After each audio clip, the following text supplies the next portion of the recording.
दृष्टिकोनात निवडणुका झाल्या पाहिजेत.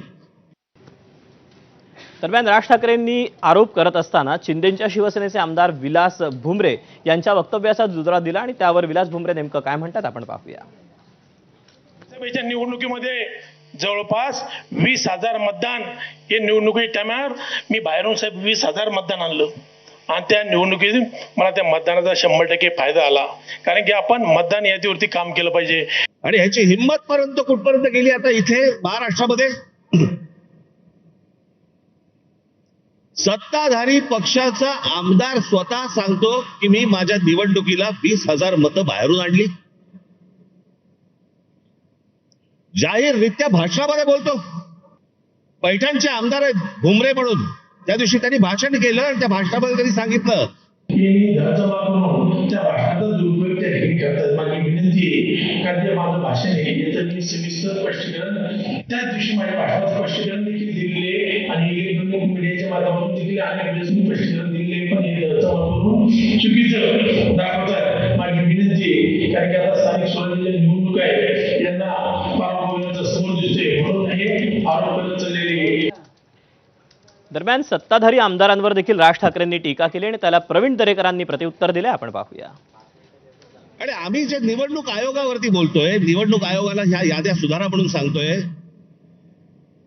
मला समजत नाही सत्ताधारी पक्षाचे लोक का चिडतायत. लागतंय ना कुठेतरी. आम्ही निवडणूक आयोगाला प्रश्न विचारले की सत्ताधारी उत्तर देतात. तुम्हाला कोणी विचारलं?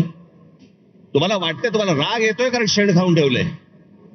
येणाऱ्या निवडणुकीमध्ये समोर पराभव दिसतोय तो स्वीकारून आधीच रडीचा डाव सुरू करायला त्या ठिकाणी सुरुवात झालेली आहे. जर नावं बोगस असतील, काही आक्षेप असतील तर संविधानानं हा आयोग त्या ठिकाणी नेमलाय.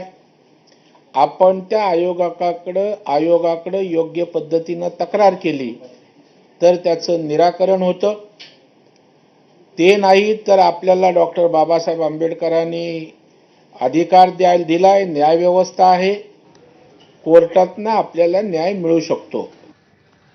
आणि आपण याच बाबत अधिकची माहिती आणि अधिकचं विश्लेषण करूयात. माझा सहकारी आशिष आहे आपल्यासोबत. आशिष, खरं तर गल्लीपासून ते दिल्लीपर्यंत बोगस याद्या, बोगस मतदार हा सध्या मुद्दा चर्चेत आहे.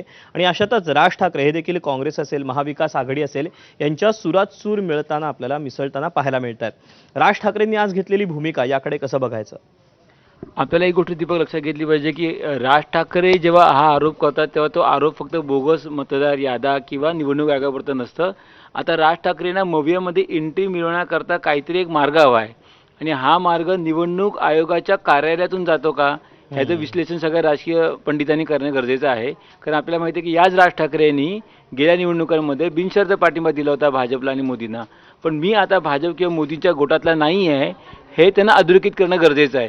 आणि हे अधोरेखित करण्याकरता जर आपण आज बघितलं असेल की त्यांनी मुद्दामून आपण म्हणू शकतो की पंतप्रधान नरेंद्र मोदींचे व्हिडिओ लावलेत आणि कशा पद्धतीने निवडणूक आयोगावर पंतप्रधान नरेंद्र मोदींनी ताशेरे ओढले होते किंवा त्यांची पोलकुल केली होती हे अधोरेखित करण्याचा प्रयत्न केला आहे.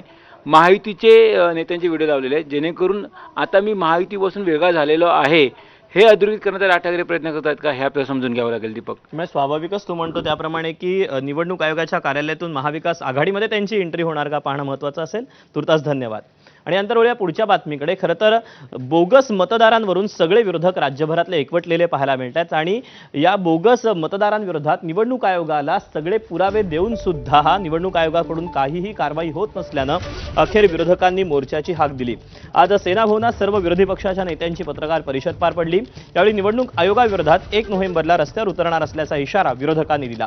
पुरावे देऊनही निवडणूक आयोग कारवाई करत नसल्यानं मोर्चाच्या माध्यमातून आयोगाच्या डोळ्यात अंजन घालण्याचा प्रयत्न करणार असल्याचं विरोधकांनी सांगितलं आहे.